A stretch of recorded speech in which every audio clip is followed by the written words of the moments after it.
రుక్మిణీ కళ్యాణం విన్నంత మాత్రం చేత 3 ఫలితములు వస్తాయి.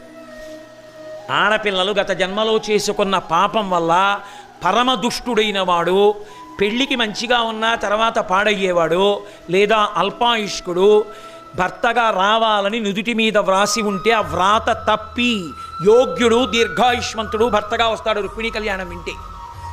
2, రుక్మిణీ కళ్యాణం ఎక్కడ చెప్పబడుతుందో, ఎక్కడ వింటారో అక్కడ ఆదిలక్ష్మీ సహితుడైన కృష్ణ ప్రసన్నం జరుగుతుంది. ఎందుకంటే అలాగే చెప్పారు పోతన గారు, అనగా ఆదిలక్ష్మి అయిన కృష్ణునితోడా అని. భయరహితులవుతారు అందరూ. భయాలు లేకపోవడం అంటే మనసులో పీడిస్తున్న శంకలు తొలగిపోయి భగవద్ అనుగ్రహం పరిపూర్ణంగా కలుగుతుంది.